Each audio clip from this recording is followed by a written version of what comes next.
Hello నమస్తే welcome to cine flash. Telugu జాతి గర్వంగా చెప్పుకునే మహానటుడు, ప్రజల హృదయాల్లో శాశ్వతంగా నిలిచిపోయిన కథానాయకుడు, మహానాయకుడు, పౌరాణిక పాత్రలకు ప్రాణం పోసిన నట సార్వభౌముడు అదే మన నందమూరి తారక రామారావు. ఆ మహానుభావుడి జయంతి సందర్భంగా ఎన్టీఆర్ సినీ ప్రస్థానం, ఆయన సృష్టించిన సంచలనాలు, తెలుగు ప్రజల గుండెల్లో ఆయనకు దక్కిన అపూర్వ స్థానం గురించి ఈ ప్రత్యేక కథనంలో తెలుసుకుందాం.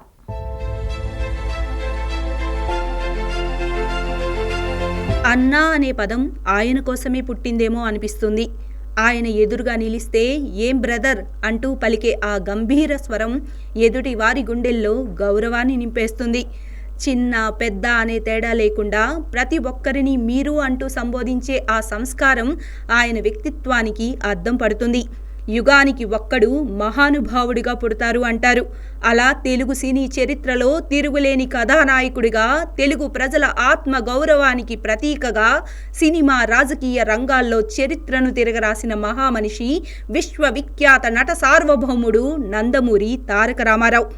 రాముడు ఆయనే, కృష్ణుడు ఆయనే, కర్ణుడు ఆయనే, దుర్యోధనుడు ఆయనే, లంకేశుడుగా భయపెట్టిన, శ్రీకృష్ణుడిగా మంత్రముగ్ధులను చేసిన, తోటరాముడిగా నవ్వించిన, మేజర్ చంద్రకాంత్గా కంటతడి పెట్టించిన, ప్రతి పాత్రలో జీవించి తెలుగు ప్రేక్షకుల గుండెల్లో శాశ్వతంగా నిలిచిపోయారు ఎన్టీఆర్.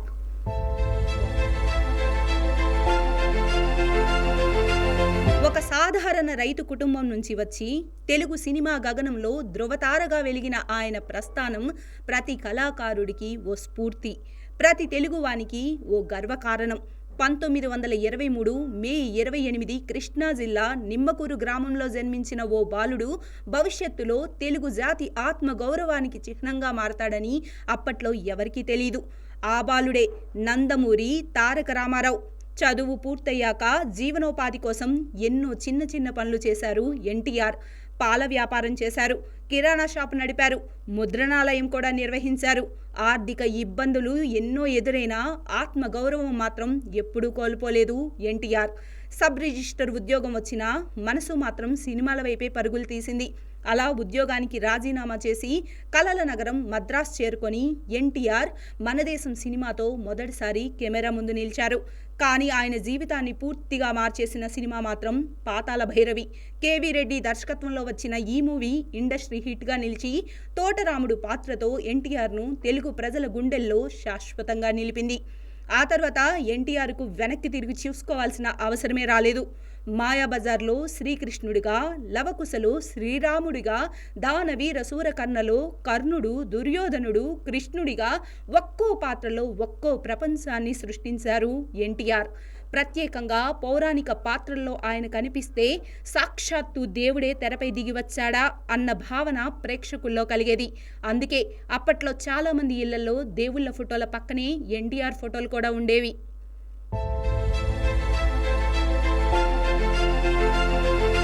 సినిమా అంటే వినోదం మాత్రమే కాదు, సమాజానికి సందేశం కూడా ఇవ్వచ్చని నిరూపించిన మహానటుడు ఎన్టీఆర్.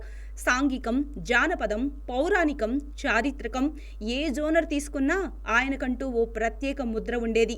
మిస్సమ్మ, గుండమ్మ కథ, రాముడు భీముడు, అడవి రాముడు, వేటగాడు, యమగోళ, కొండవీటి సింహం, బొబ్బిలి పులి ఇలా వరుస విజయాలతో తెలుగు బాక్సాఫీస్ను దశాబ్దాల పాటు ఏలిన మహానటుడు ఎన్టీఆర్. అంతేకాదు, దర్శకుడిగా కూడా తన ప్రతిభను చాటుకున్నారు. సీతారామ కళ్యాణం, గులేబ కావలి కథ, దానవీర సూరకర్ణ, శ్రీమద్ విరాట్ పోతులూరి వీరబ్రహ్మేంద్ర స్వామి చరిత్ర వంటి సినిమాలతో తన సృజనాత్మకతను మరో స్థాయికి తీసుకెళ్లారు నందమూరి తారక రామారావు.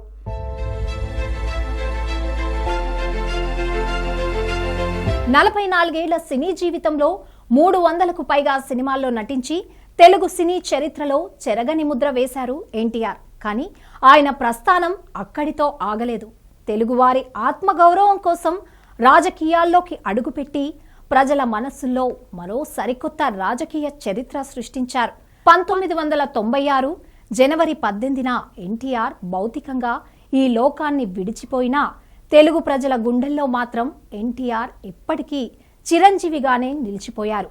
ఎందుకంటే ఎన్టీఆర్ కేవలం ఓ నటుడు కాదు, ఓ యుగం, ఓ సంచలనం, ఓ చరిత్ర. తెలుగు జాతికి ఒక గర్వకారణం.